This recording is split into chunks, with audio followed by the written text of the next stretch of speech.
gmail.com.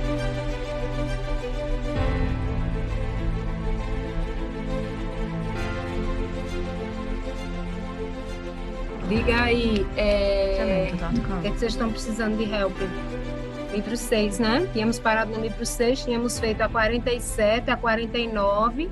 Tinha ficado uma questão, que foi aquela do Galileu, que a Jéssica pediu, que a gente resolveu na aula. O que mais que vocês estão precisando de mim? Aqui está escrito 48, 43 e 36. Essas questões continuam sendo necessárias, continuam sendo dúvidas de vocês. Está escrito aqui no meu caderninho, 48, 43 e 36. 48 você quer, Pedro? 40, você quer também, né, Darlison? Tá sem gabarito, é 40? 32, quem quer a 32? A Karine. Karine quer a 32. A 48 já foi? 48 já foi, então vamos lá, vamos retomando. Vamos lá. Cadê a sandália? Vamos lá. 39 também, Darlison. Vamos lá, diga aí mais, o que é que vocês estão precisando de mim?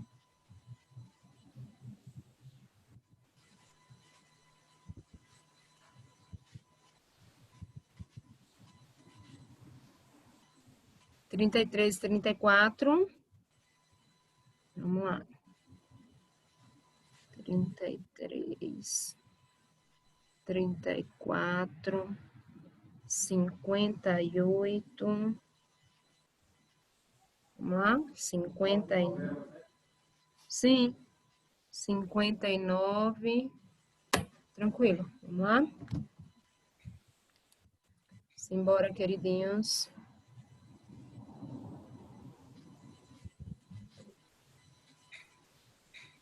Peraí, viu que eu tenho ele aqui. Deixa eu ver, viu?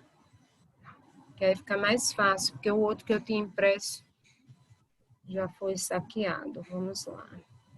Saqueado no bom sentido, claro. Blá, blá, blá, blé, blé, blé, blá, blá, blá. Cadê?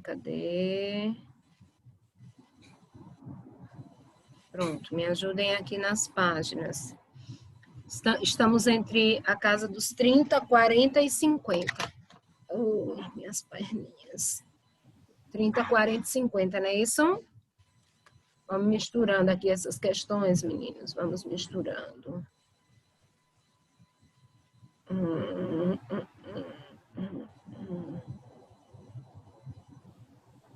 Vamos lá. Começando, vamos lá. Faz uma da menorzinha, outra da maiorzinha. 48 está errada a letra A, porque fala sobre igualdade entre todos os membros da sociedade. Quem puder dar esse help aí, agradeço. 48. A 48 nós tínhamos feito essa.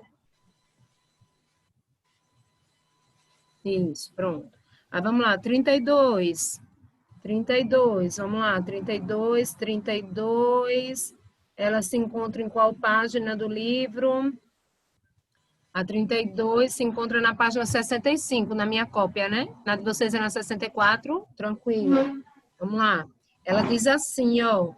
Questão 32, todo mundo junto, vamos lá, trabalhando.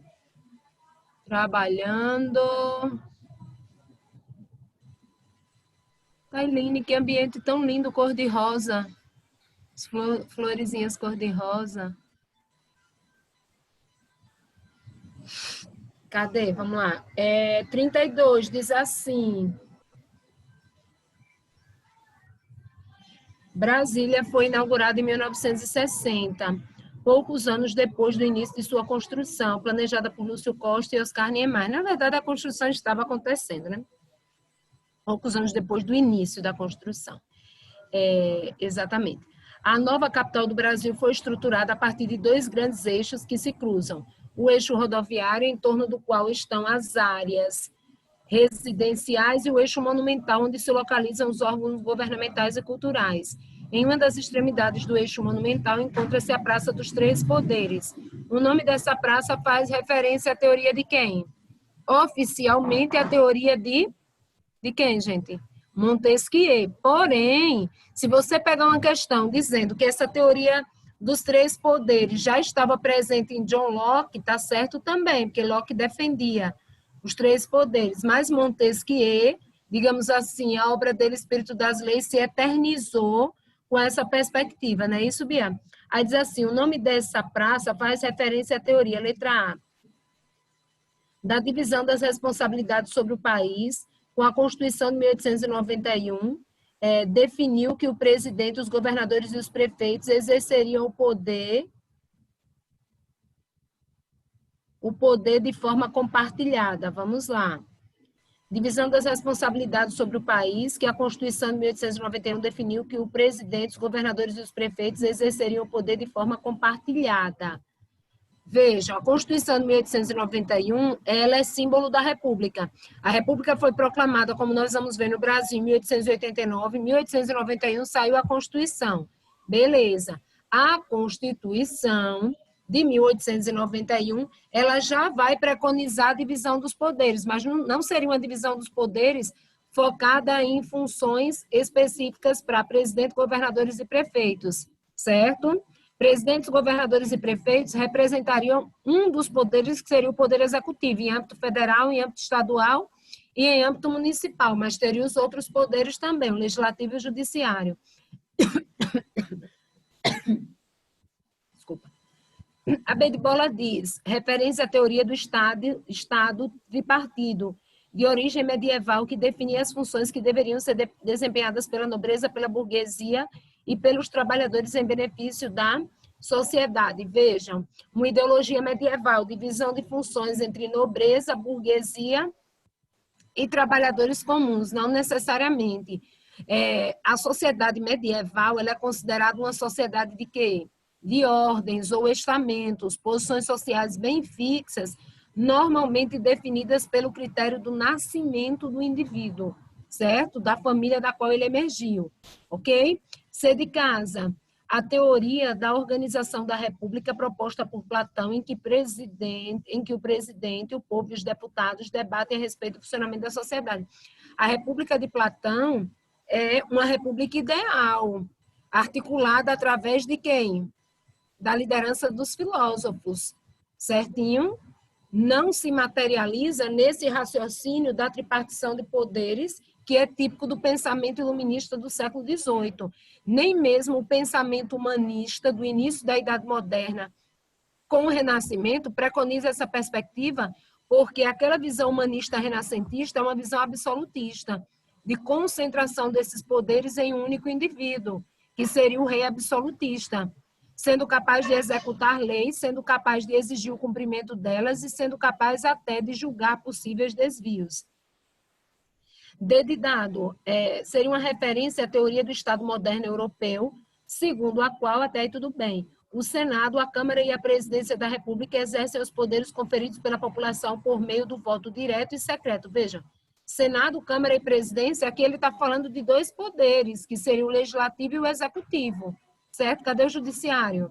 Letra E, da separação dos poderes proposta por Montesquieu, em que o executivo, o legislativo e o judiciário devem exercer os seus poderes de forma independente e equilibrada entre si. Equilibrada no sentido que o Montesquieu sugere a ideia de uma busca por harmonia entre os poderes. Beleza? Entenderam essa? Nesse caso aqui, a melhor resposta é a letra E. Certo? Entendeu, Karine? Vamos lá. Alguém pediu a 59. Alguém pediu a questão... Aliás, calma. Sobrou da aula passada a 43, não foi? Quer que eu acrescente a 33, Jéssica? Tá, a 33 estava do lado. Então, a 33 já estava na lista, né? Vamos fazer a 33 que está vizinho aqui. Cadê ela? A 33 diz assim, conhecido como o século das luzes ou do iluminismo, o século XVIII foi marcado por um movimento do pensamento europeu, ocorrido mais especificamente na segunda metade do século XVIII, que abrangeu o pensamento filosófico e gerou uma grande revolução nas artes, principalmente na literatura, nas ciências, nos costumes, na teoria política e na doutrina jurídica. É interessante esse fragmento de texto, que ele tenta justamente mostrar o pensamento iluminista como um pensamento amplo, né, que acabou interferindo em diferentes áreas do saber. Aí diz, o iluminismo também se distinguiu pela centralidade da ciência e da racionalidade crítica no questionamento científico, né? Centralidade da ciência, essa ênfase na ciência através da proposta do experimentalismo, por exemplo. Tomando como base o contexto abordado, podemos afirmar corretamente que, você vê que não é texto de época, né? Foi extraído da internet em 2017, aí diz, tomando como base o contexto abordado, podemos afirmar corretamente que. Qual é o contexto que ele está tratando aqui? É o contexto do iluminismo, colocando o iluminismo como um movimento amplo, filosófico, mas ele destaca aqui no campo artístico também, prioritariamente com as produções literárias, nas ciências que vocês sabem que houve grande repercussão, inclusive no campo das ciências da natureza, das ciências exatas, certo? No campo jurídico, certo? Nos costumes, por que nos costumes? Porque vai propor toda uma, como é que eu poderia dizer para vocês? Vai propor todo um projeto de ruptura com aqueles hábitos herdados do modelo absolutista, certo? Inclusive hábitos cotidianos que seriam associados à corte absolutista, a exemplo dos hábitos oriundos da corte de Luís XIV. Né? Então, o iluminismo, ao propor uma quebra com o raciocínio absolutista, vai propor também ruptura de paradigmas no campo dos costumes, costumes práticos, né? Do vestuário, né? Das danças, das produções literárias, dos hábitos alimentares. Claro que essas coisas elas não mudam de um dia para uma noite, mas elas vão passando por alterações resultantes das influências que vão chegando. Aí diz, tomando como base o contexto abordado, podemos afirmar corretamente que, letra A, o liberalismo econômico deu ênfase à economia mercantilista. Já está errado.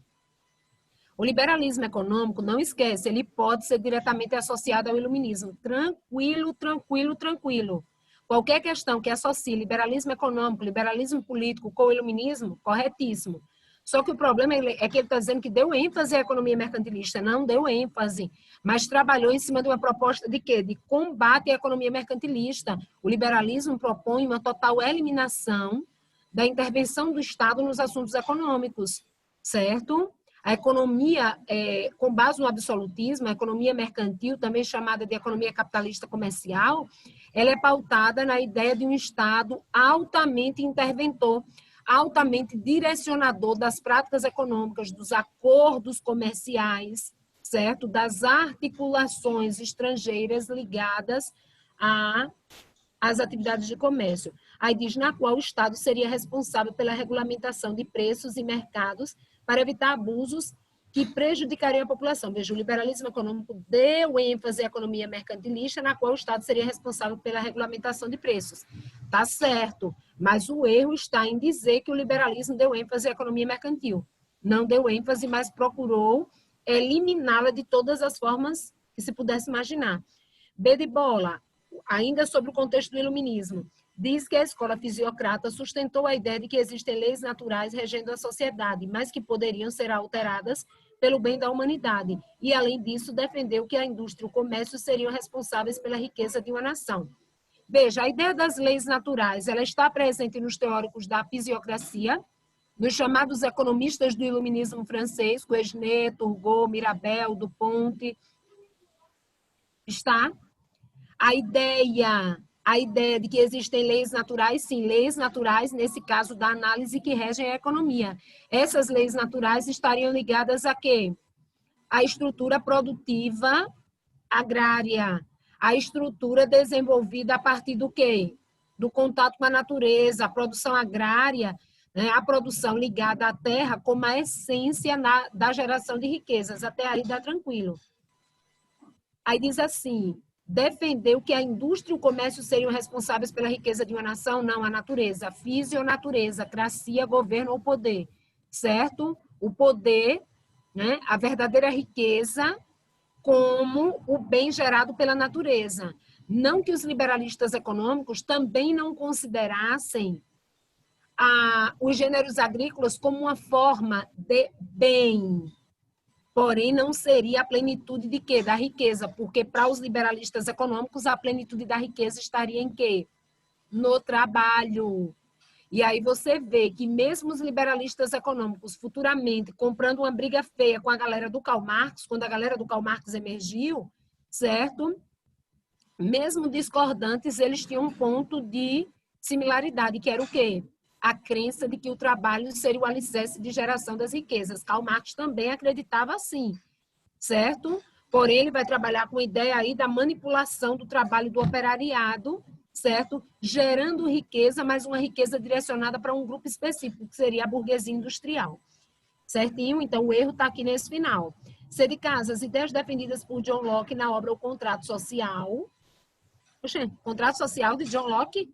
Contrato social de Rousseau. Muito embora, se ele estivesse falando da teoria contratualista, a teoria contratualista está presente em Locke, sim.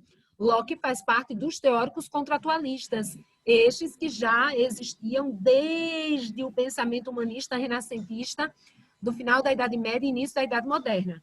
Uma coisa é ser contratualista, outra coisa é ter uma obra chamada Contrato Social.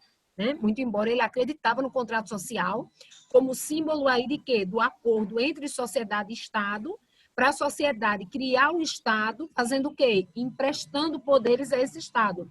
Se o Estado não estivesse cuidando devidamente dos interesses da sociedade, seria justo a sociedade fazer o quê? Derrubar esse Estado e colocar outro no lugar. Viram que está errado? Afirmam que o soberano deve conduzir o Estado de forma democrática, de acordo com a vontade do povo. Soberano deve conduzir o Estado de forma democrática, levando em conta a vontade do povo? Esse conceito mais de governo democrático, com a soberania do povo, isso aí parece muito mais com o quê? Com Rousseau. O Locke defende, sim, o Estado que cuide da sociedade e que busque atender aos interesses da sociedade. A soberania da sociedade para derrubar esse Estado, caso este dito Estado não estivesse sendo coerente, né, com a prerrogativa para a qual ele foi colocado no poder. Mas você vê que o jeito que ele constrói a fala, o jeito que ele faz aqui a construção textual, se assemelha muito mais ao discurso russoniano. Dedidado, o despotismo esclarecido ligado à associação entre as ideias das luzes e o poder absolutista dos reis. Tem a ver com o despotismo esclarecido isso aqui? A fala sobre despotismo esclarecido aqui? Tem. Foi aplicado com ênfase em todos os estados europeus no início do século XVIII. Gente, todos os estados europeus? Não, você vê que o despotismo esclarecido foi um estratagema utilizado nas monarquias mais o quê, meninos? Periféricas. As monarquias consideradas mais tops, mais poderosas, já saíram derrubando o absolutismo mais velozmente por conta das revoltas organizadas pela sociedade, tomando como referência o pensamento iluminista. Outra coisa, quando ele fala de início do século XVIII, de qualquer maneira, ao falar de início do século XVIII, você tem uma certa carga na análise aqui por conta da temporalidade. Nós sabemos que a maior parte dos governos pautados no raciocínio do despotismo esclarecido, eles ganharam maior visibilidade entre a passagem da primeira para a segunda metade do século XVIII. No início do século XVIII, o iluminismo ainda estava em emergência. Já tinha tido uma base de lançamento na Inglaterra, mas o seu principal polo irradiador, que foi a França, estava começando a emergir, resultando no nascimento de dezenas de monarquias parlamentaristas, despotismo esclarecido resultando em monarquias parlamentaristas. Não, essas monarquias parlamentaristas simbolizaram justamente rupturas mais drásticas com o absolutismo, é exemplo do que aconteceu onde? Na Inglaterra com a Revolução Gloriosa, mas isso antes, no século XVII, entre 1688 e 1689. Letra E, o iluminismo combateu o mercantilismo, o tradicionalismo religioso herdado da Idade Média e a divisão da sociedade em estamentos. O iluminismo combateu a divisão da sociedade em estamentos? Combateu, no sentido de propor uma sociedade pautada na ideia da igualdade de todos perante as leis, porém na manutenção das divisões o quê? Econômicas. Lembrem-se que o iluminismo foi um movimento tipicamente burguês. Como um movimento tipicamente burguês, sugeriu o quê, meninos? Sugeriu o quê? A manutenção de quê? Do posicionamento dos indivíduos na sociedade pela renda, mas defendia veementemente que as leis não poderiam fazer diferenciações entre os indivíduos, independente dessas diferenças que existiriam com aspas, naturalidade as diferenças econômicas, bem como as diferenças sociais. Ô, professor, e quando diz aqui que o iluminismo combateu o tradicionalismo religioso herdado da Idade Média, qual seria esse tradicionalismo religioso? Bem inteligente essa abordagem. Ah, professora, combateu o catolicismo. Se fosse por combater o catolicismo, certo? Você já poderia verificar isso antes com os impactos da reforma protestante no século XVI. Isso aqui é uma análise bem inteligente. Quando ele diz assim, combater o tradicionalismo religioso herdado da Idade Média. O que seria esse tradicionalismo religioso? Uma tradição pautada na ideia de que líderes religiosos teriam privilégios diferenciados na sociedade, inclusive dentro da política, de que líderes religiosos seriam coparticipantes das estruturas o quê? Políticas, não só atuando na política, como tirando proveito dela. Né? Por exemplo, você vê isso durante séculos nas cortes absolutistas europeias. Né? Uma série de clérigos recebendo pensões do Estado, ocupando cargos que eram totalmente simbólicos, mas voltados para aquisições de fortunas.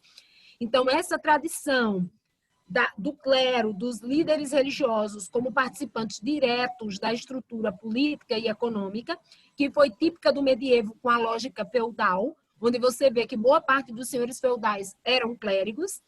Essa herança se perpetuou na Europa, claro, que passando por alterações, já que nós estamos falando aqui de uma logística na qual esses líderes religiosos estavam ligados a quê? Aos benefícios herdados do absolutismo, e na época da Idade Média, esse absolutismo não era algo dominante, mas a tradição é nesse sentido. Estrutura clerical, coparticipante da estrutura o quê? Política e econômica. E aí o iluminismo vai questionar isso com várias críticas aos privilégios clericais, certo? Você vê vários teóricos fazendo isso, dentre eles, né, o Voltaire, que foi um crítico veemente aí dos privilégios clericais nos governos absolutistas. Tranquilo? Bom esse item, muito bom. Muito bom, porque essa abordagem que ele fez aí da questão religiosa realmente gera dúvidas, porque é uma abordagem inteligente, muito inteligente, uma abordagem diferente. Diferente, muito, muito boa essa letra E. Muito boa, muito boa. Uma abordagem diferente. E essas abordagens diferentes, você vê que precisa ser o nosso foco. Por quê? Porque quando uma delas aparecer, você tem que ir seguro para acertar, né? Porque você sabe que a galera aqui tem muita dificuldade numa abordagem como essa. De repente, por eliminação, até que role, né? Mas numa compreensão mesmo da situação, às vezes o bicho pega. Beleza? Vamos em frente. Igualdade jurídica, Bia. Apenas.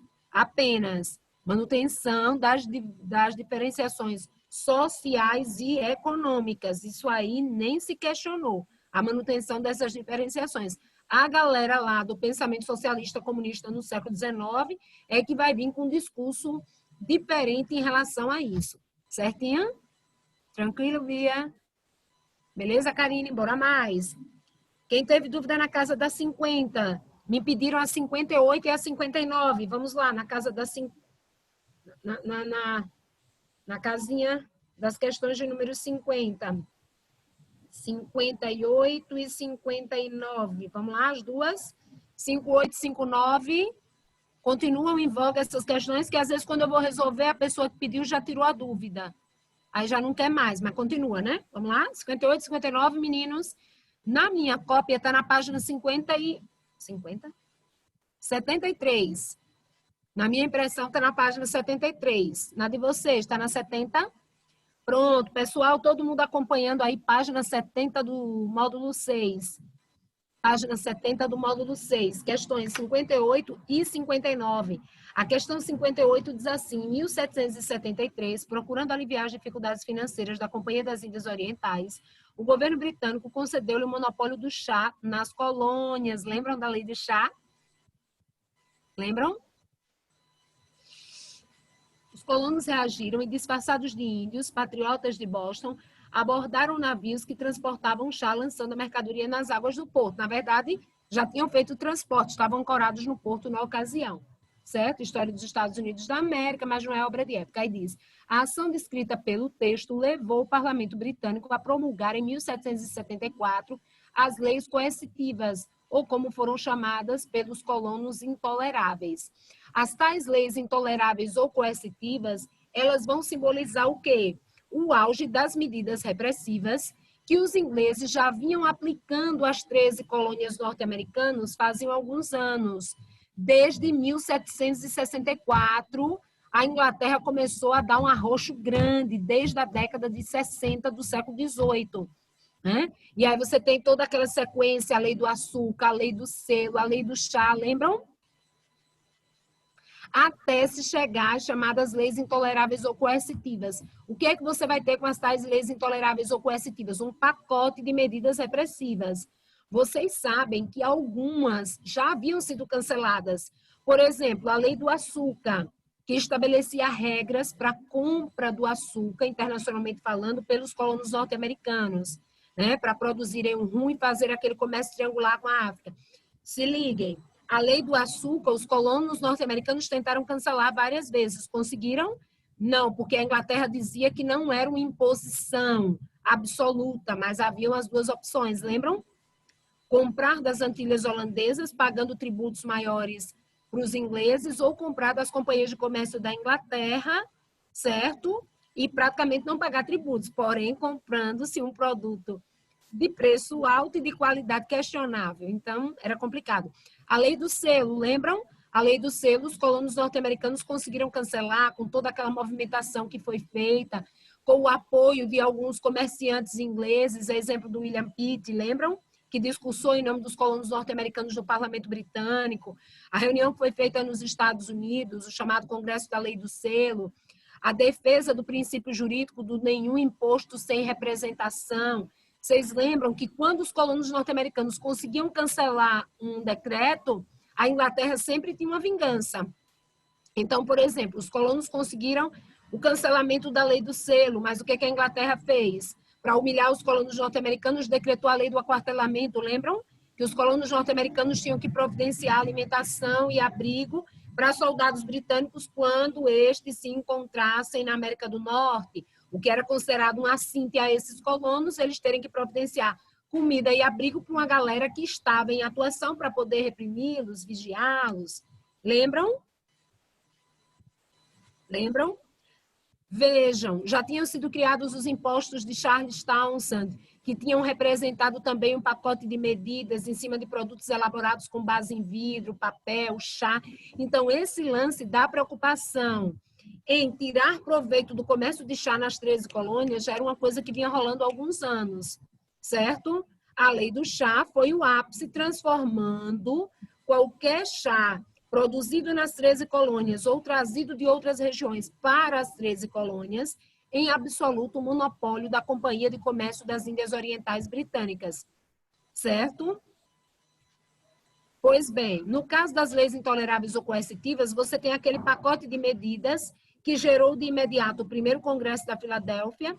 Com a reação negativa da Inglaterra, o primeiro Congresso da Filadélfia veio o segundo, e aí com o segundo os colonos decidem anunciar ruptura com a Inglaterra. Mas vocês sabem que foi quase um ano até que fosse lançado o quê? A declaração, o texto oficial da Declaração de Independência, blá, blá, blá, blá, blá, blá. Certinho? No caso das leis intoleráveis ou coercitivas, lembram da decoreba? A Inglaterra decretou o quê? Fechamento do porto de Boston, ocupação militar de todo o espaço geográfico nos entornos do porto, ou seja, de toda a região de Massachusetts. A Inglaterra decretou que todas as terras a oeste das 13 colônias seriam administradas pelo governo inglês sediado em Quebec, no Canadá, justamente para evitar o escoamento desses colonos na direção do oeste, do meio oeste. Isso que acabaria se tornando uma coisa comum no século seguinte, né, no século XIX. O que mais, lembram? Foi decretado que ingleses nas 13 colônias, acusados de qualquer prática criminosa, certo? Não poderiam ser julgados nas 13 colônias, teriam que ser julgados em outras colônias britânicas ou mesmo na própria Inglaterra, o que para os colonos norte-americanos foi muito ofensivo, porque eles consideravam que isso aí era uma apologia à impunidade, certinho? qual foi aqui o estopim para o primeiro Congresso da Filadélfia, que ainda não tinha como foco, pelo menos oficial, a ruptura. O estopim foi o quê? Teve o protesto lá, com a destruição de quase 300 caixas de chá pelos colonos camuflados como índios, só que vocês lembram que a Inglaterra reagiu e exigiu indenizações. Os colonos afirmaram que não iam pagar as indenizações. Aí a Inglaterra fez o quê? A Inglaterra fez o quê? Veio com as leis intoleráveis ou coercitivas. E aí isso foi o estopim para o primeiro Congresso da Filadélfia. A Inglaterra reagiu de maneira armada com os ataques a Lexington e Concorde, não aceitando negociar com os colonos, e aí os colonos afirmam que não teria mais jeito, que teriam que partir para a ruptura oficial e dividem funções, né? O Thomas Jefferson, George Washington, Benjamin Franklin, John Adams, Roger Sherman, toda aquela galera. Aí diz, a ação descrita pelo texto levou o Parlamento Britânico a promulgar em 1774 as leis coercitivas, ou como foram chamadas pelos colonos intoleráveis. Tais leis, letra A, lançavam impostos sobre vidro e corantes, isso foi antes. Ô, professor, esse negócio dos corantes, isso existiu, existiu, é porque aqui é a curiosidade da milésima curiosidade. Corantes que eram utilizados não só para tecidos, mas corantes alimentares também. B de bola, interditavam o porto de Boston até que fosse pago o prejuízo causado pelos colonos. O porto de Boston foi interditado? Foi. Vamos ver o resto. Proibiu a emissão de papéis de crédito na colônia, que até então eram usados como moeda, mas, minha gente, a colônia não podia emitir moeda, papéis de crédito. As moedas que circulavam vinham da Inglaterra, não tinha essa autonomia de produção de moedas. Nenhuma colônia historicamente recebeu esse tipo de autonomia. Lembram do Brasil? Só passa a ter Casa da Moeda no Brasil quando? Depois que a família real portuguesa veio para cá e Dom João VI autorizou. Muito embora quando Dom João VI voltou para Portugal, em 1821, devido ao estouro da Revolução Constitucionalista do Porto, desde o ano anterior, desde agosto de 1820, quando ele volta para Portugal, uma das campanhas do movimento da Revolução do Porto era cancelar as instituições que haviam sido criadas no Brasil durante o período joanino, né? A imprensa régia, o Teatro Real, a Casa da Moeda, certinho?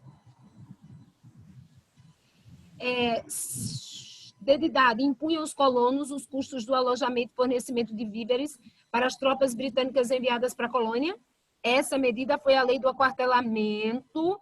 Ela foi estabelecida devido à pressão para o cancelamento da lei do selo.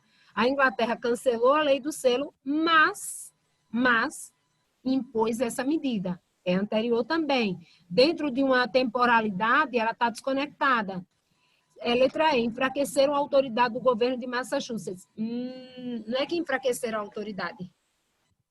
Ignoraram a autoridade. A autoridade não foi enfraquecida, ela foi oficialmente eliminada, com a ocupação militar de toda a região e o total desrespeito a qualquer autoridade local ou a qualquer legislação local. Certo? Não é questão de enfraquecimento, é de eliminação mesmo, porque agora todas as regras seriam ditadas pelas tropas britânicas. E aí, lógico, os colonos não aceitam, né? E com isso você tem o primeiro Congresso da Filadélfia e logo ali, na sequência, o segundo. Entenderam a letra E? Pode ser que alguns tenham tido dúvida nela. Qual é a melhor aqui? Meio de bola, né, minha gente? 58. Cadê? 58. Vamos fazer a vizinha que alguém me pediu. Cobrança do chá, isso. Entendeu, Ana? Vamos para a questão 59, queridos. Questão 59 diz assim: a independência dos Estados Unidos da América foi o primeiro grande indicador histórico da ruína do antigo regime. Durante esse processo de independência, veja, a independência dos Estados Unidos da América foi o primeiro grande indicador histórico da ruína do antigo regime. Vejam, qual era o movimento que ideologicamente, discursivamente, vinha pregando a derrubada do antigo regime na Europa? O iluminismo.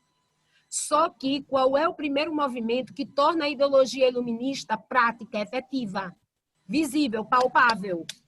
A independência das 13 colônias norte-americanas. Professora, não foi a Revolução Francesa, não, de jeito nenhum. A O anúncio oficial de independência das 13 colônias norte-americanas, 1776. O início oficial da Revolução Francesa, 1789. A Revolução Francesa se tornou o maior símbolo histórico do quê?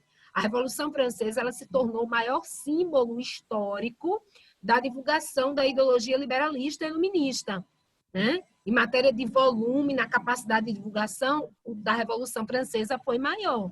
Agora, o primeiro exemplo aí é o das 13 colônias norte-americanas. Curiosidade. Qual é a curiosidade?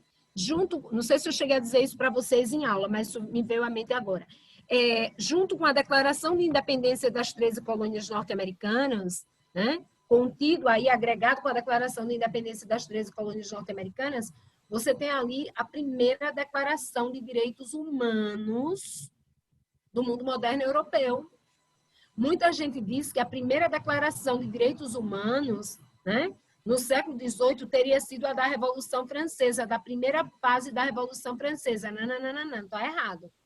A Declaração dos Direitos Humanos, que foi fixada na primeira fase da Revolução Francesa, ela foi justamente inspirada na defesa de direitos humanos que foi feita agregada com a Declaração de Independência dos Estados Unidos da América. Ou seja, a defesa aí de direitos humanos das 13 colônias é o primeiro exemplo dentro da passagem do mundo moderno para o mundo contemporâneo. É o primeiro exemplo. O da França é o segundo, mas foi o que ficou mais famoso.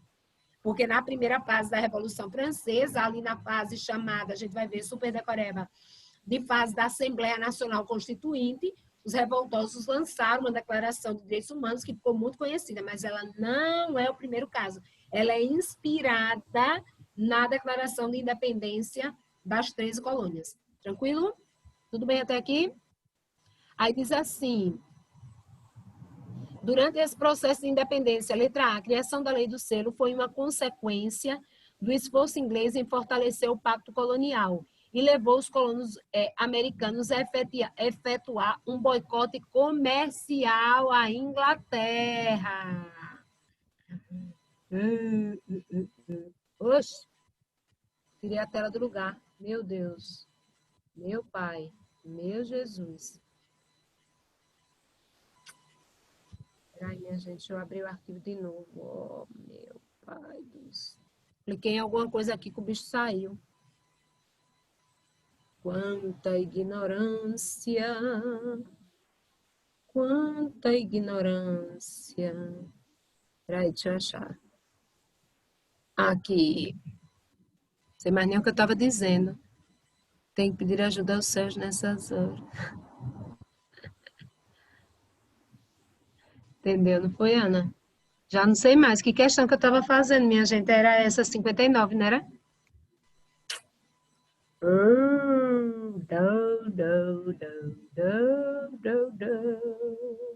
Eu estou na 211. Calma, Valéria. É antes, minha filha.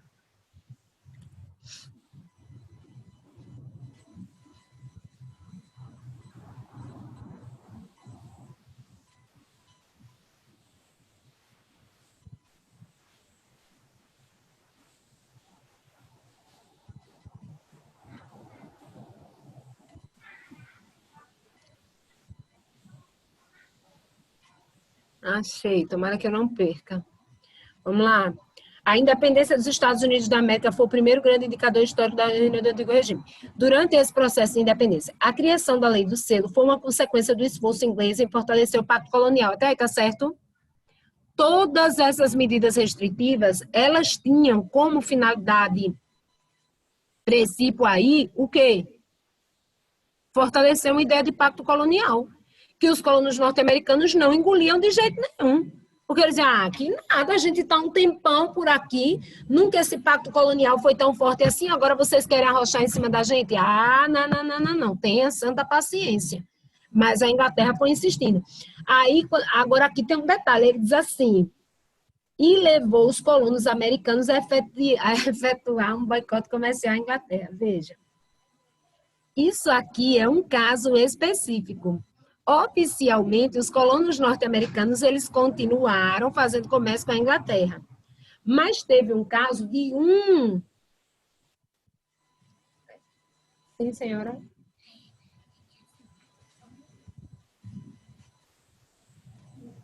Pode. Tem desenho para a galera hoje, não? Tem desenho para a galera hoje, não? Sim. Tem? Tá pronto. Tá? Qual é? Eu vou buscar rapidinho. Vai lá, vai lá. Então, vejam, é porque aqui é uma forçação de barra. Quando ele fala do boicote, você diz, não teve boicote, o comércio continuou. Um boicote comercial à Inglaterra. Efetuar um boicote. Que boicote foi esse? Foi no tocante a algumas atividades de comércio específicas, como, por exemplo, o William Pitt. William Pitt, ele era um comerciante... Ele era um comerciante que atuava da Inglaterra para com os colonos norte-americanos. Os colonos chegaram a anunciar um boicote.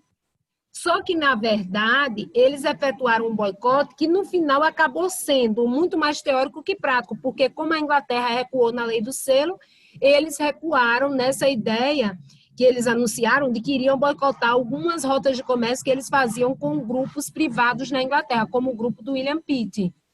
Mas eles efetivaram o anúncio, olha, nós vamos fazer rupturas. Aí vários desses empresários que lucravam com a atividade apelaram junto ao parlamento britânico, dizendo, não, pelo amor de Deus, porque se rompe por completo, o nosso prejuízo vai ser muito grande. Aí a Inglaterra acaba recuando, mas se vinga com a lei do aquartelamento. Peraí, deixa eu só terminar essa. Beribola diz assim, a marcha para o oeste despertou os sentimentos expansionistas e nacionalistas dos colonos americanos, incentivando os movimentos de independência. Oxi, os movimentos de independência são anteriores. Aqui eles estão sendo colocados como consequência da marcha para o oeste. Não, está invertido. Se de caso, o primeiro e o segundo congresso da Filadélfia resultaram na suspensão dos tributos impostos por Townshend, exceto o que se referia ao comércio do chá. O primeiro e o segundo congresso continental da Filadélfia resultaram na suspensão dos tributos do Townshend. A suspensão dos tributos do Townshend foi antes. Os colonos americanos receberam apoio militar da Holanda e da Espanha nas lutas pela emancipação.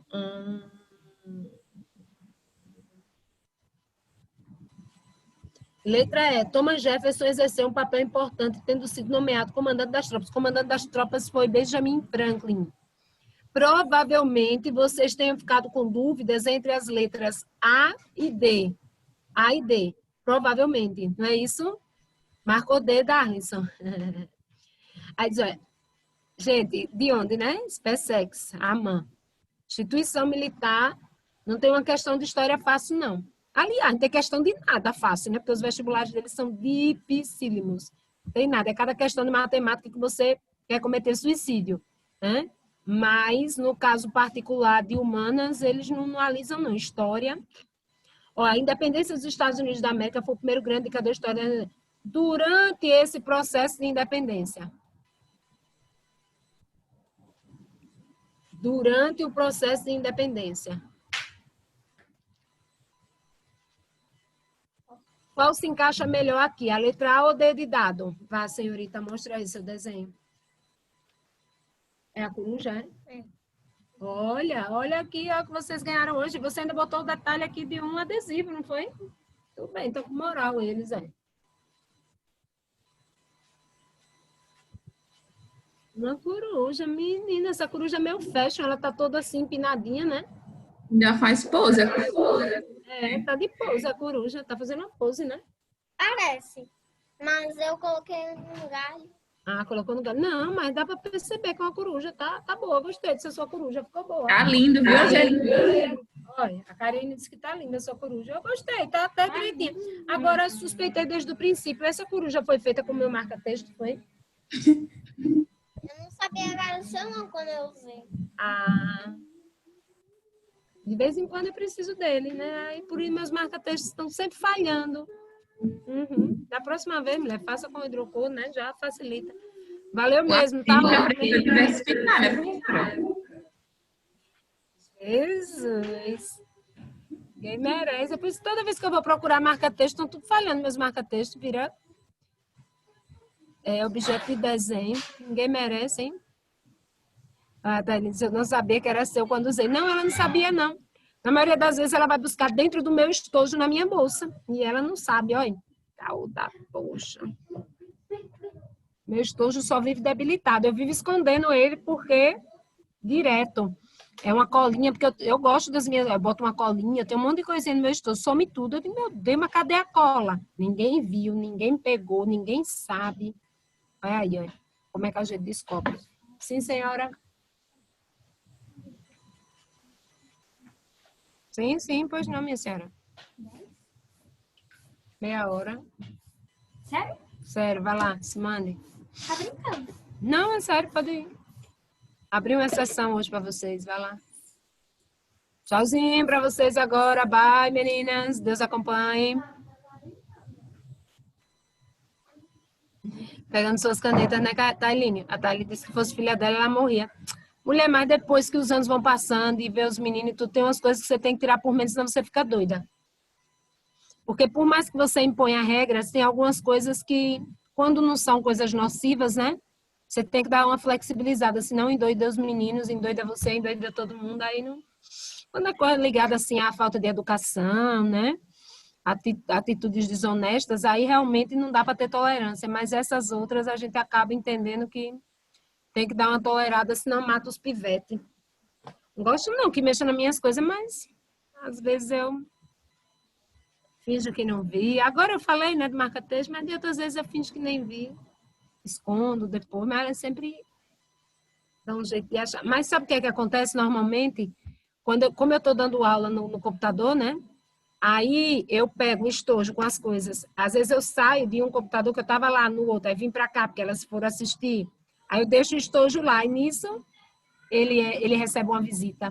Porque na maioria das vezes eu intoco ele para ninguém achar. Agora, essas criaturas têm tanto lápis, minha gente, e uns estojos cheios entupidos de lápis, mas não pode ver um marca-texto alheio. Ô, Jesus! Quando pega as roupinhas da tua mãe, né, Karine? Bem desse jeito. A minha filha mais velha disse, mãe, você vai ficar sem roupa porque eu tô ficando com tudo. Eu digo, vamos com calma, fica com uma parte e a outra parte você deixa para mim. Não fique com tudo, calma, se acalme. Tem algumas que eu não permito, né? Tem algumas minhas CSs de estimação que aí eu não permito nem sob tortura, nem o papa. Aí essas não dá, e essa não tem negociação, mas tem algumas outras que eu coletivizo. E quando eu esqueço que é dela, ei, peraí, essa roupa é minha. Já vi em algum lugar essa roupa. Perfume que vocês gostam de roubar também, né? Só que perfume a gente descobre rápido. Elas têm um perfumezinho que eu uso em casa, que elas saqueiam direto.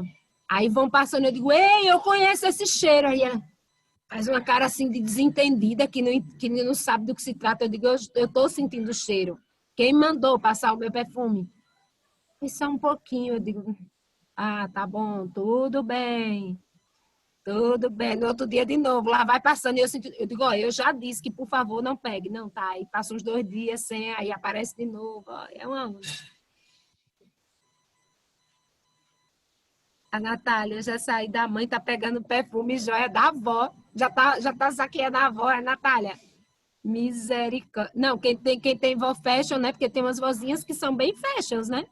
Tem umas vozinhas que são viradas. Tem algumas outras que são mais tradicionais, os meninos não se interessam muito. Mas tem umas vozinhas fashion que dá para saquear, viu?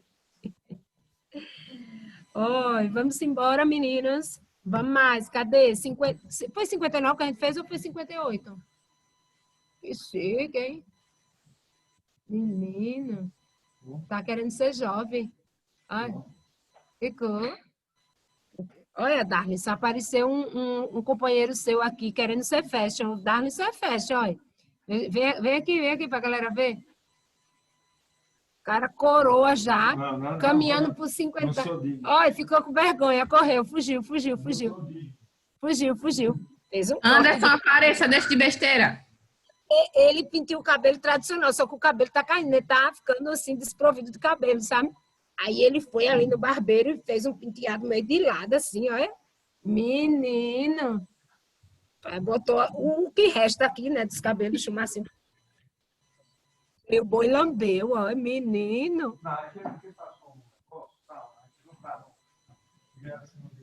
Ele disse que no dia que estiver devidamente trabalhado, aparece. Não tem como, quando o vento bate, o bicho...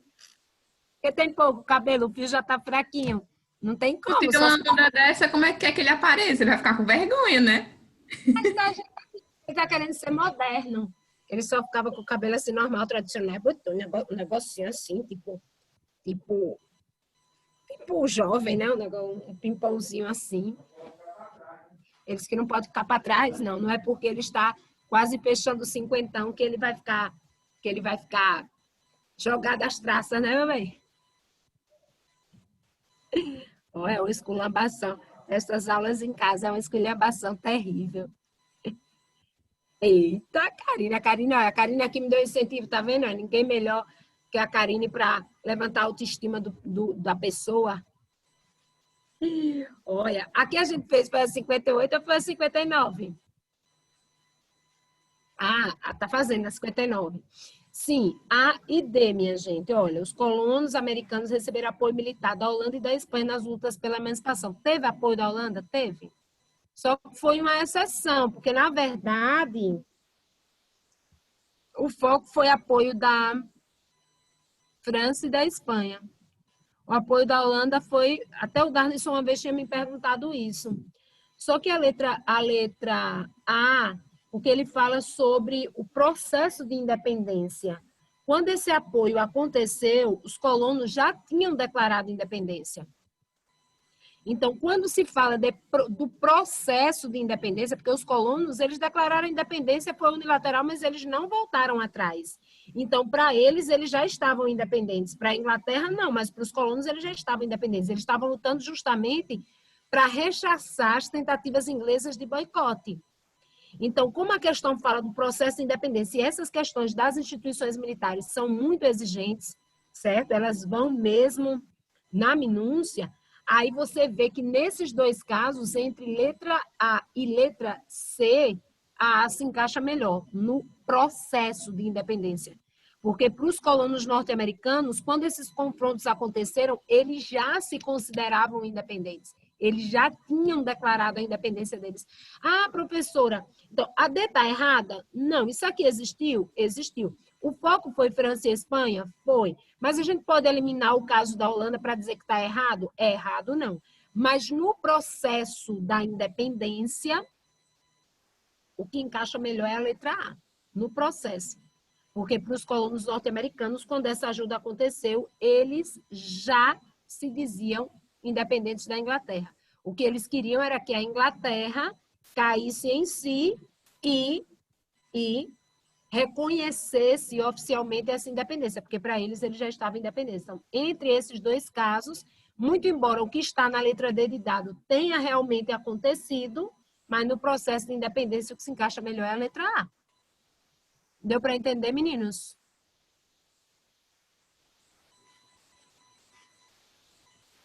Isso, vejam. Ele pede o processo de independência. Essas lutas ocorrem nas chamadas guerras de independência. As guerras de independência, elas ocorrem como uma tentativa de quê? De boicotar a Inglaterra. Por quê? Porque a Inglaterra estava querendo o quê? A Inglaterra estava querendo o quê? Cancelar a declaração de independência. Então, os colonos norte-americanos aqui, eles já se diziam independentes.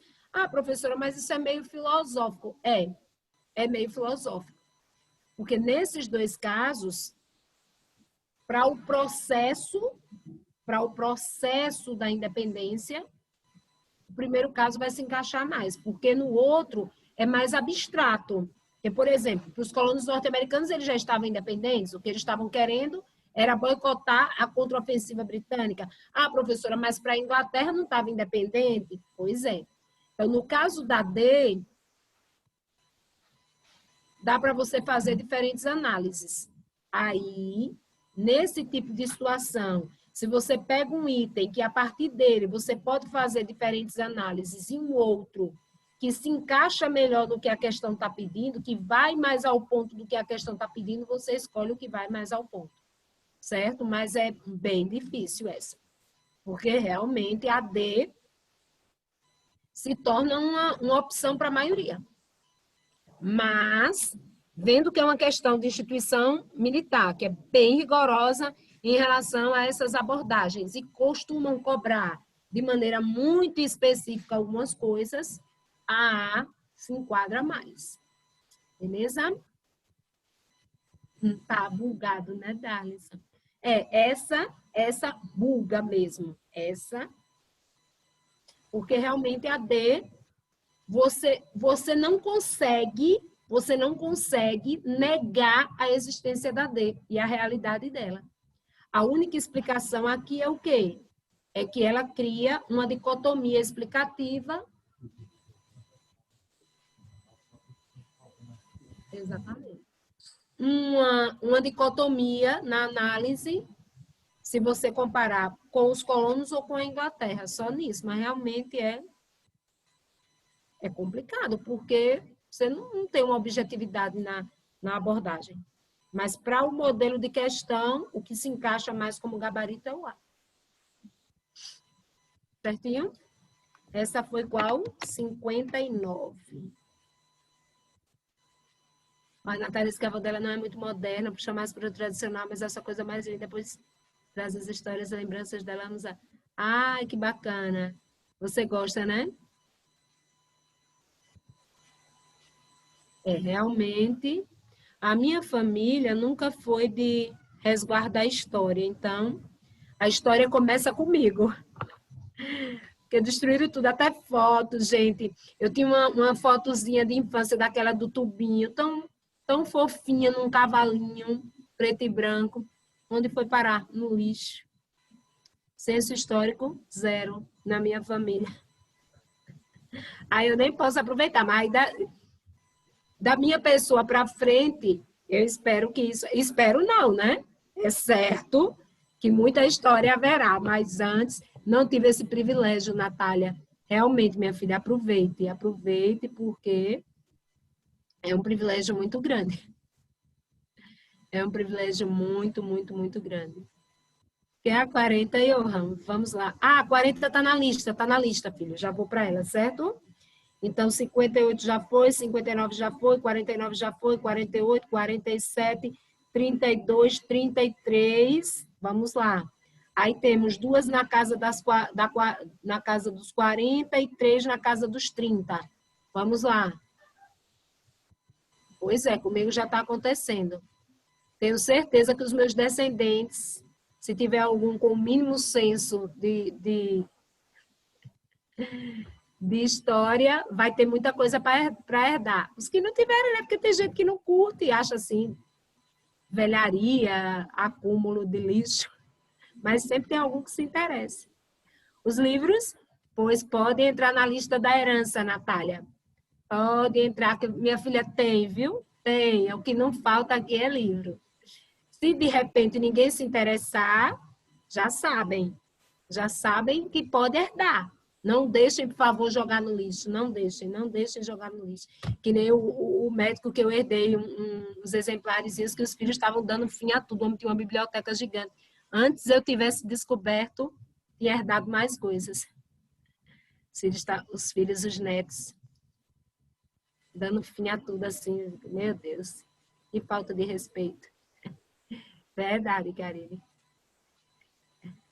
As canetas são herança, Tailine. O problema da caneta é que fica beleza, mas a tinta resseca, né? O ruim dela é só isso. Vamos lá para as 40. As 40 e as 30. Tem a 36, que alguém me pediu, e tem a 40, que alguém me pediu também, o Johan também pediu. 36 e 40, vamos para elas? 36 e 40. 36 e 40. Cadê a 36? 36, 36, 36. 36 diz assim. Eita, essa tá falando de romantismo alemão, é? Ai, gente, romantismo alemão é Schopenhauer e Kierkegaard. Eu não expliquei para vocês ainda. Não é romantismo alemão que ele está falando? Pode o alemão, neste momento em que sem fama, sai de sua guerra cheia de lágrimas, pode ele ter orgulho e alegria do seu nome? Sim, ele pode. Gente, é o romantismo alemão, século XVIII. Aqui o texto do Schiller, né? Friedrich Schiller. Não tem como. Não tem como a gente fazer essa agora, não. Deixa aí na lista das futuras, tipo foi aquela do Galileu. Segura essa aí, quem está com dúvida, viu? É o romantismo alemão, Kierkegaard e Schopenhauer e alguns intérpretes dele. Tá? Segure um pouquinho, essa aí não dá agora não, porque aí eu tenho que dar aula disso primeiro, tá certo? Vamos lá, 40, que vocês me pediram, o Darlinson pediu a 40 e o Johan também pediu. Vamos lá, 40, 40, 40, 40, 40. Em meados do século XVIII, diversas monarquias europeias se modernizaram com base nos ideais iluministas para um programa de reformas que assegurasse uma administração mais racional e eficiente do Estado, embora afirmassem agir em nome da maior felicidade dos povos, estes permaneciam excluídos da tomada de decisões políticas. Considerando as relações entre a cultura iluminista e as reformas promovidas pelos soberanos esclarecidos, analise as afirmativas a seguir. Qual foi a dificuldade de vocês nessa? Todos os itens? Todos os itens na 40?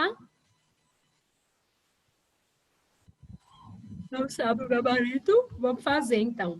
Diz assim, considerando as relações entre a cultura iluminista e as reformas promovidas pelos soberanos esclarecidos, analise as afirmativas a seguir. Tem um. Os soberanos reformadores concentraram seus esforços no desmantelamento de privilégios fiscais e no redimensionamento dos poderes eclesiásticos, como no caso de Frederico II da Prússia e Dom José I e de seu ministro Pombal em Portugal. Tem a ver? Tem, vamos lá. Seus esforços em desmantelamento de privilégios fiscais, principalmente privilégios fiscais para alguns grupos tradicionais, como nobreza e clero. Eles vão dar uma flexibilizada nisso aí, para se mostrarem inovadores, mas normalmente de maneira superficial. Redimensionamento de poderes eclesiásticos, com certeza. O principal exemplo disso foi o quê? A expulsão de jesuítas.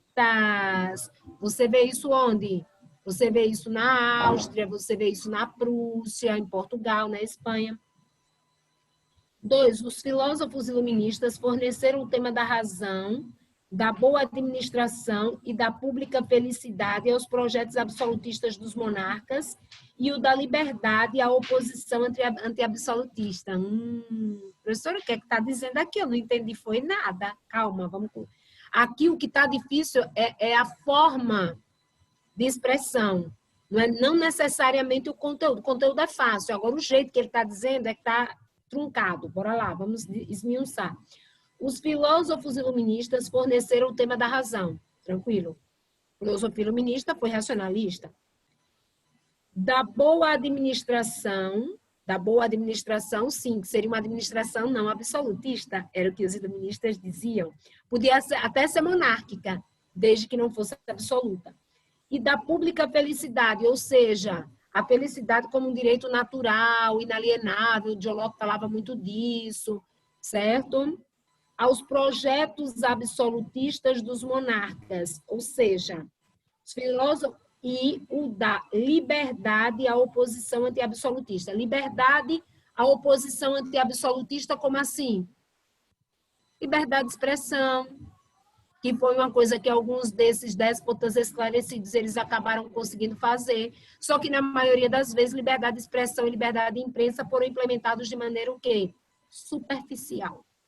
Superficial. Porque aqui ele diz, ó, no enunciado, considerando as relações entre a cultura iluminista e as reformas promovidas pelos soberanos esclarecidos, analisa as alternativas. Ele quer a correlação entre as duas, entre o que os iluministas propunham e o que os déspotas esclarecidos fizeram. Então, os filósofos iluministas forneceram o tema da razão, da boa administração e da pública felicidade aos projetos absolutistas. Eles fornecem esses temas. Esses temas teriam o objetivo de derrubar esses reis absolutistas, mas alguns vão fazer uso para tirar proveito da situação. Dos monarcas e o da liberdade à oposição anti-absolutista, a ideia de que era preciso conceder liberdade aos oponentes do absolutismo, de que eles não deveriam ser reprimidos, porque o que eles estavam propondo seria o quê? Seria benéfico para a sociedade. Só que a gente sabe que os reis absolutistas não enxergavam dessa forma. E aí, alguns das monarquias mais periféricas vão tentar criar um meio termo na situação. Tá boa. Só tá difícil o jeito que ele está dizendo. A 3 diz, os opositores do reformismo monárquico eram juristas e magistrados tradicionalistas.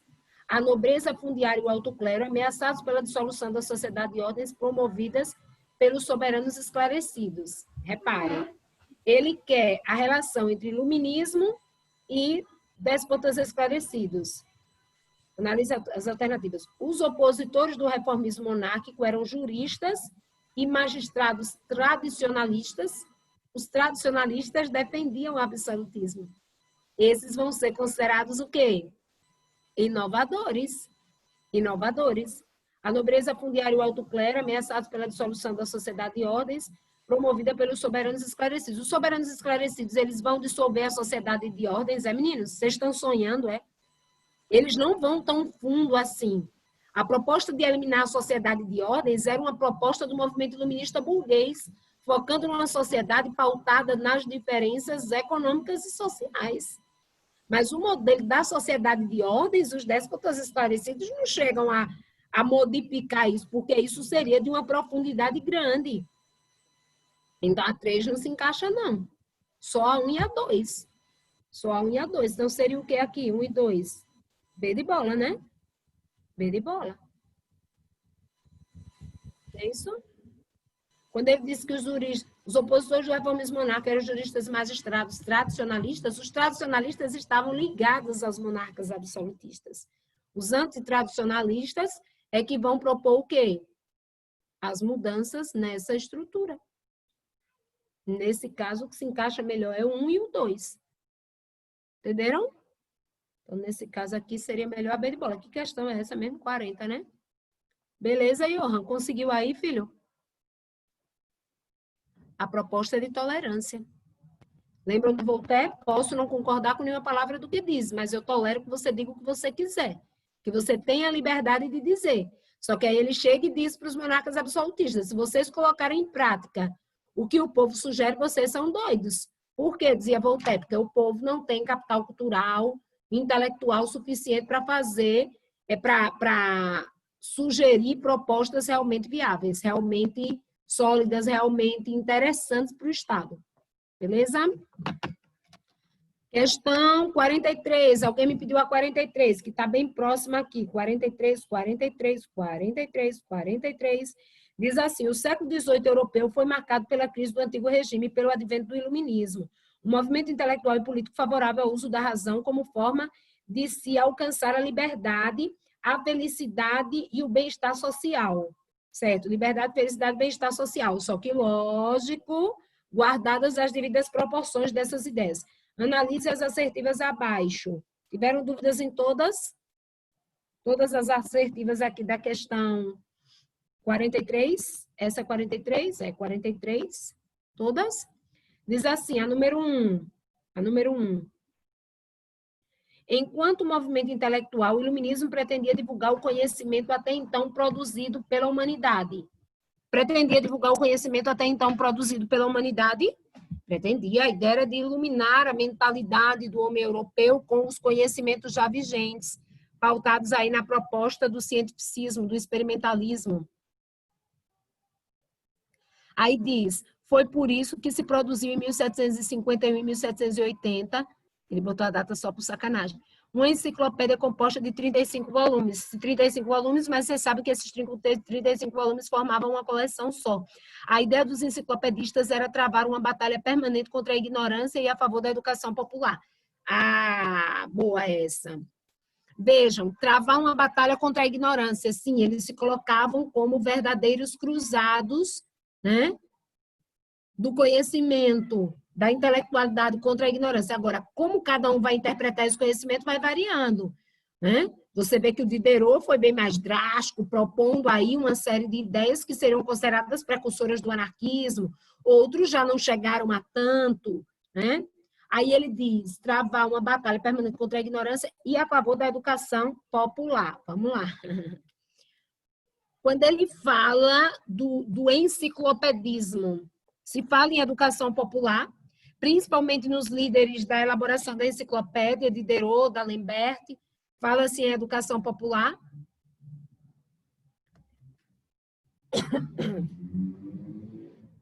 Sim, gente. Fala-se em educação popular.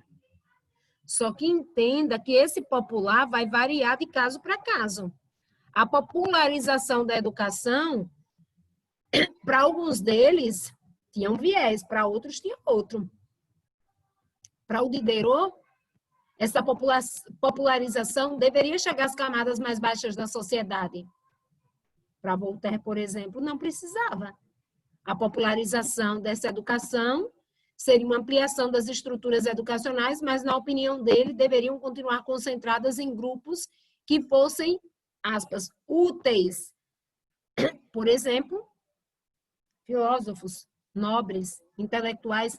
Esse conceito de popularização, popularizar a educação, seria ampliar o acesso dela.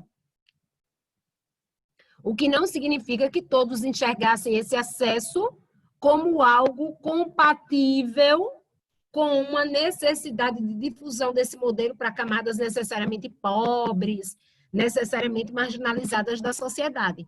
Mas o discurso de popularização da educação está presente, popularização no sentido de expansão. 2, a base ideológica do antigo regime, assim chamado por se inspirar na elaboração aristotélica. A base, eita questão, essa é difícil, viu?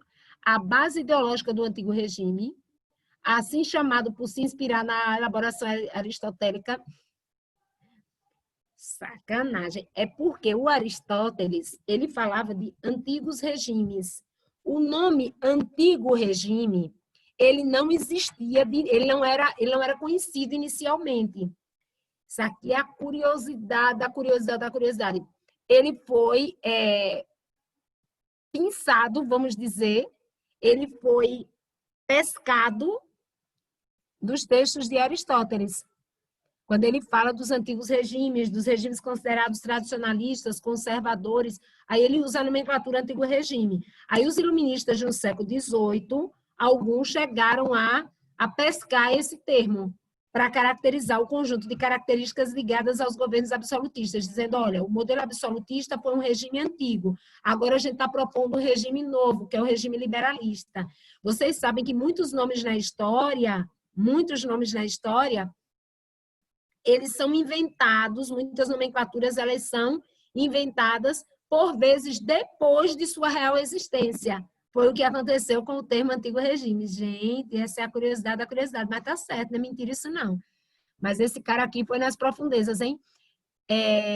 A base ideológica do antigo regime, assim chamado por se inspirar na elaboração aristotélica, era a crítica ao poder absolutista e a defesa da soberania popular. Sim, soberania popular. Sendo que o conceito de povo é variável entre os iluministas. Dentro da lógica russoniana era bem mais amplo, bem mais aberto. Na lógica voltairiana já não tanto, certo?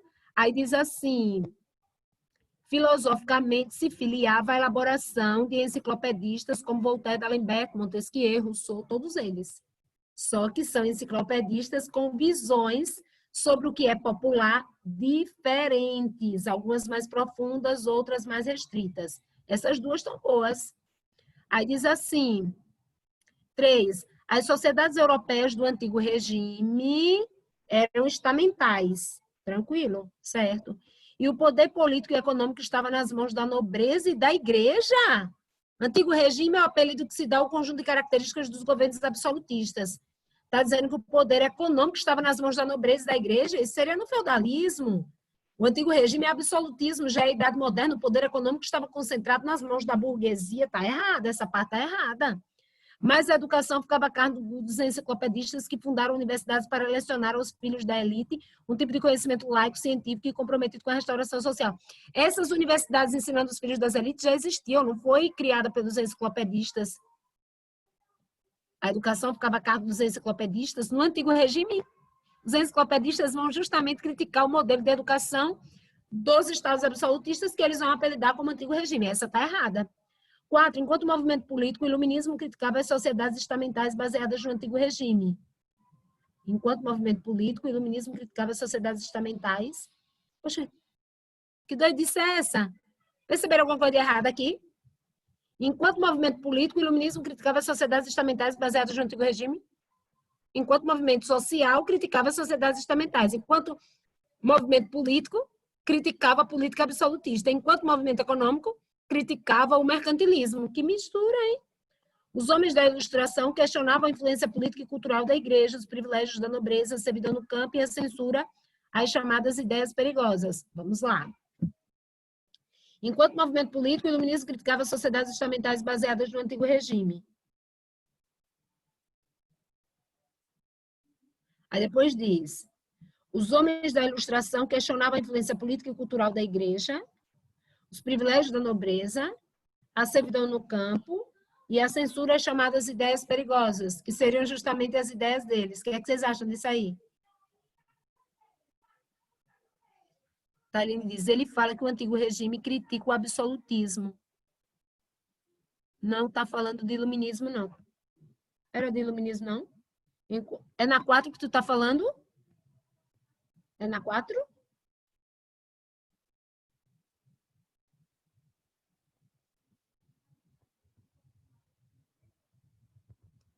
O antigo regime criticou o absolutismo. Na 2, a base ideológica do antigo regime é ser chamado, por se inspirar na elaboração aristotélica, era a crítica ao poder absolutista.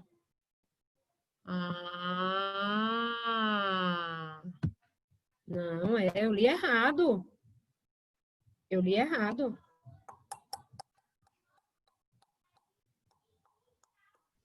Eu li errado. Eu li como se fosse do iluminismo. Não é isso que vocês estão me alertando? Não é isso que vocês estão me alertando? Eu li errado. A base ideológica do antigo regime é assim chamado por se inspirar na elaboração aristotélica, certo? Tá certo. Era a crítica ao poder absolutista. O antigo regime critica o poder absolutista. Ele critica ele mesmo. Tá errado, gente. Eu li completamente errado. Ele não está falando do iluminismo aqui, ele está dizendo que o antigo regime, assim chamado por se inspirar na elaboração aristotélica, certo, do termo, só do termo. Mas eu li tudo errado. O termo antigo regime foi inspirado na elaboração aristotélica, mas ele é usado pelos iluministas. E ele não está falando de iluministas. A base ideológica do antigo regime, assim chamado, era a crítica ao poder absolutista. Ele vai criticar ele mesmo? Não, está errado, Valéria. Isso aqui está errado. Ele não vai criticar ele mesmo. Eu considerei que seriam os iluministas. Defesa da soberania popular, antigo regime? Também não. Eu estava tudo lendo como iluminismo. Filosoficamente se filiava à elaboração. Eu li tudo como iluminismo. Não é iluminismo, é absolutismo. Está trocado. Não é isso, Thailene, que você está me dizendo? Está errado, 2. A1 estava certa. A 2 está certa, não. Realmente, vocês têm toda a razão. A 3, a Sociedade Europeia do Antigo Regime era estamental, a educação ficava a cargo desse grupo. Está errado a 3, não é isso? Não foi a 3 que a gente viu que estava errado? Então, a 3 está errada também. Vamos ver a 4. Enquanto movimento político, o iluminismo criticava as sociedades estamentais. Enquanto político, criticava os governos absolutistas, né? Os homens da Ilustração questionavam a influência política e cultural da igreja, certo? Os privilégios da nobreza, a servidão, os resquícios da servidão, e a censura às ideias perigosas, que seriam as ideias iluministas. Então, o iluminismo criticava... É porque é assim. Enquanto o movimento político criticava os reis absolutistas. Mas os reis absolutistas defendiam a sociedade estamental. Então, acaba incluindo também, né? Porque o resto está ótimo. O resto do 4 está ótimo. Enquanto o movimento político iluminista criticava a sociedade estamental, os homens da Ilustração questionavam. A 4 dá para aproveitar. Dá para aproveitar. No início, ela está truncada por falar de política e misturar com sociedade. Mas a crítica política incluía a crítica social. Por quê? Porque dentro da política absolutista, a defesa era da sociedade de ordens. Então, a 4 dá para encaixar em iluminismo, a 4. A 1 dá para encaixar. Agora, a 3 não tem nada a ver e a 2 vocês mostraram que eu li errado. Eu li como característica do iluminismo. A característica do iluminismo é a característica do antigo regime. Aí, realmente, fica tudo por fora. Muito embora essa abordagem aqui, se fosse iluminismo, estaria perfeita, tanto ao termo quanto aos filósofos envolvidos. Deu para entender? Então, aqui a gente elimina a 2, a 3. Fica a 1 e a 4. Qual é a resposta? 1, 2 e 3. 1 e 4. Letra E, né? 1 e 4, 2 e 3. É, né? Não é isso? A questão é essa, 43. Meu Deus, 8h33. Começo já o outro. Espera aí que eu demorei para começar vocês. Começo já o outro. Espera aí. Então, já foi a 32, 33, 40, 43, 47, 48, 49, 58, 59. Tá faltando 39. Alguém me pediu a 39? Tá escrito aqui 39. Quem foi que pediu a 39? Foi você, Darlison. Diga, Darlison. Tem uma novidade boa? Conte. Eita! Mais uma aprovação foi Bia. Parabéns, minha querida. Parabéns. Aí você já vai para essa ou vai ainda fazer o Enem?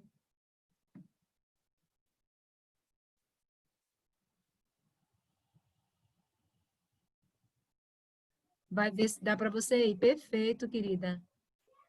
Perfeito. Se for, mande notícias para a gente, viu? Muito feliz pela sua aprovação aí. Isso é uma bênção muito grande, porque essa luta de vocês não é pouca coisa, não. Mas tenha fé, coloque nas mãos de Deus e o que for melhor para você, que seja feito, né? Parabéns mesmo, de coração. É realmente uma alegria imensurável.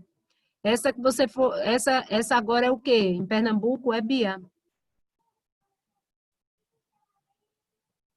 É Pernambuco? Uninasal. Pelo ProUni, que bacana, Bia. Tente mesmo para ver se dá certo. Agora eu vou lhe dizer uma coisa.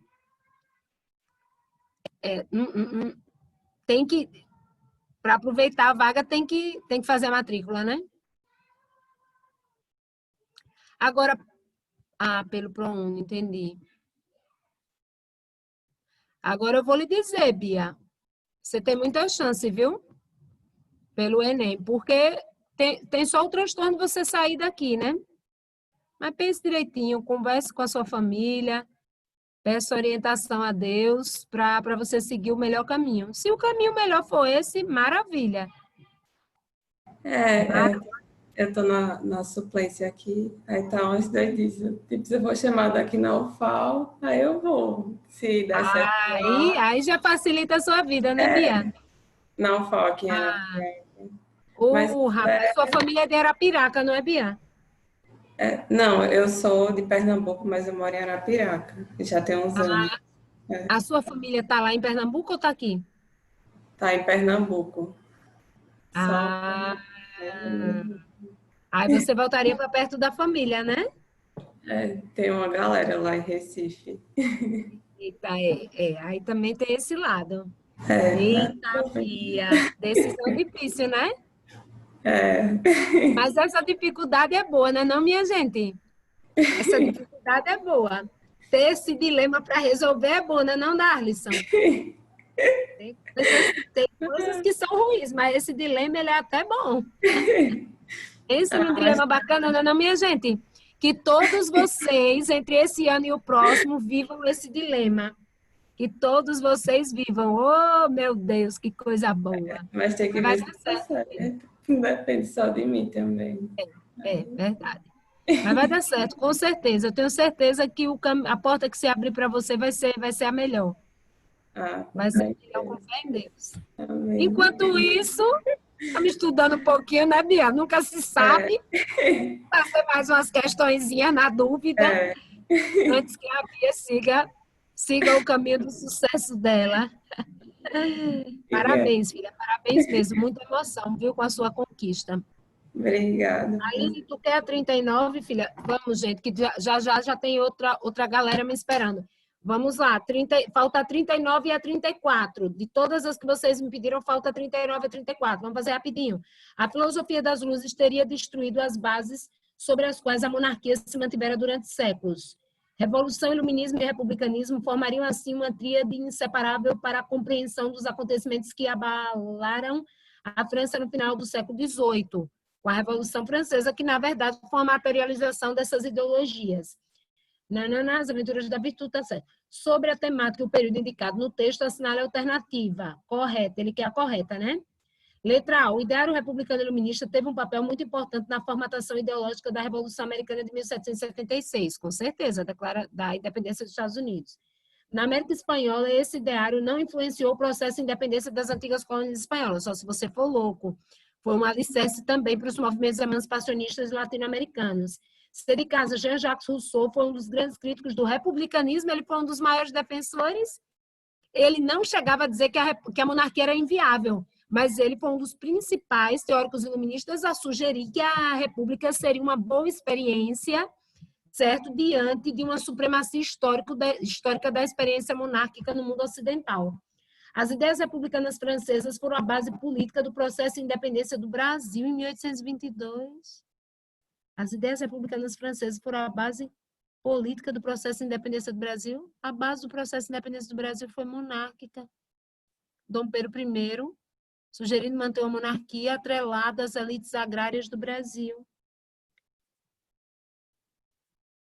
A base política foi totalmente monárquica, escravocrata, latifundiária. Apesar da força do pensamento republicano no processo revolucionário, a monarquia persistiu na França após a Revolução de 1848. A gente vai estudar isso posteriormente. No outro livro, a Revolução de 1848, minha gente, nós vamos ver que foi a chamada Primavera dos Povos. Esse movimento estabeleceu o quê? A república como forma de governo, proclamou pela segunda vez uma república na França. A primeira vez que a França proclamou a república foi durante a Revolução Francesa, só que veio Napoleão Bonaparte, derruba a república e traz o império de volta. Aí, com esse movimento chamado de Primavera dos Povos de 1848, a república vai ser ressuscitada na França, com o nome de Segunda República Francesa. E aí você vai ter a eleição que colocou no poder Luiz Bonaparte, que era sobrinho do antigo imperador Napoleão I, certo? Já falecido, e depois o Luiz Bonaparte faz todo um esquema e traz o império de volta. Então, a história da França é uma história de altos e baixos aí entre os séculos 18 e 19. Tranquilo? Entenderam a 39? Letra A. Chega, vamos a 34, gente, rapidão, para eu ir socorrer os outros. De todas que vocês me pediram, só falta 34. Primavera de quê? Primavera dos povos, é porque a gente não estudou ainda. Foi um conjunto de revoltas, futuramente eu vou dar uma aula para vocês sobre isso, revoltas que ocorreram na França, em 1848, para derrubar um rei que tinha assumido o poder chamado Luís Felipe de Orleans. Professora, eu achava que depois da Revolução Francesa não existiram mais reis na França, existiram a dinastia Bourbon, depois que Napoleão foi retirado do poder, voltou para a França, e aí foram necessárias novas revoluções na França do século XIX. Tiveram duas, a de 1830 e depois a de 1848. Então, a gente considera que a França foi um nascedouro de movimentos revolucionários. O maior, o do século XVIII, entre 1789 e 1799, a famosa Revolução Francesa, depois mais duas revoluções, 1830 e 1848. A de 1848 ficou conhecida como Primavera dos Povos porque vários grupos sociais se envolveram nesse movimento. Aparentemente, de início, algo muito bonito, vários grupos sociais envolvidos, só que depois o quebra-pau foi o seguinte, eram grupos sociais diferentes, e aí? E aí que quando assumiu o poder, guerra de todos contra todos, todo mundo brigando porque cada um queria mais privilégios para o seu lado, certinho? Mas vai ter uma parte que eu vou explicar, vai ter um bloco que eu vou explicar esse assunto para vocês. Tranquilo? Então, essa 39 foi o quê? A melhor? A, né? A. 34, que foi a última questão que vocês me pediram. Chega, minha gente. 34, que o povo está esperando. Eu sempre deixo alguém esperando. Meu Deus do céu, ou é porque eu não cheguei, ou é porque eu estou atendendo o outro. Meu Deus, será que todo mundo é assim? Vida, meio vida louca que nem eu? Aqui, por exemplo, para provar a vida louca, meu celular acabou de descarregar. Mas não tem problema. Me diga aí do que fala a questão 34. Bem, meu celular descarregar é uma coisa mais normal do mundo, né? Vocês já sabem que isso aqui é uma coisa que me persegue. Eu tenho que acionar um dispositivo cerebral para me alertar quando o celular tem 1%, que eu nunca vejo. Eu só vejo na hora que apaga tudo. Meu Deus do céu, isso é uma deficiência. Vai, me diga aí do que fala 43 para eu resolver. Diga aí do que é que fala a 43. Procura aí, meninos. Me ajuda. Me diz aí do que é que fala a 43 e o que foi que vocês tiveram dúvidas. Ô, 34. É verdade. Amanhã, porque a gente faz com calma, porque vão aparecer mais questões de qualquer forma, né? Então tá. Amanhã também eu tenho aula à tarde, mas eu chego, de alguma maneira eu chego. 34 para começar a aula de amanhã. Primeira. Alguém pediu a 45 também. Foi passando assim nas mensagens, eu não sei quem foi. Pois eu não anotei a 45, muito bem. 34, 45 para começar de amanhã, né? Aí depois o Marcos continua com vocês nas dúvidas de geografia. Vocês estão o máximo na geografia, né? Imbatíveis. Só ouço boas notícias de vocês abalando na geografia. Aí eu disse pro Hansen, você tem que acabar esse assunto até novembro, porque eu vou fazer 2 meses deles. Ele, não consigo não. Eu digo, meu filho, então dê aula dia de domingo à noite, dê um jeito. Aí ele, eu não consigo não. Consegue, filho, consegue. Vamos dar aula comigo no domingo. Domingo é um dia muito alegre, muito feliz para a gente ter aula. Esse para o YouTube, esse de hoje. Esse de hoje. Que dia é hoje? Que dia é hoje, minha gente? Hoje é quarta? É quarta. Já é quarta. Aqui para sexta ele chega. Porque eu tenho que conseguir colocar aula de segunda ainda. Aí na sequência eu vou colocar aula de segunda. Mas aí eu me comprometo com vocês em colocar o de hoje e amanhã até sexta, tá certo? Até sexta tá lá. Até sexta tá lá. Hoje não tem como, nem amanhã não tem como, porque tem que ir primeiro a aula de segunda. Tá certo? Congelou. Mas até sexta tá lá, tá certo, Aline? Gente, vou lá para os outros, tá certo? Que já são 15 para as 9 e amanhã eu chego, tá bom? Beijo, lindos, queridos, amados do coração. Vocês são muito tops. Vocês inspiram a inteligência alheia. Beijocas, durmam com os anjos.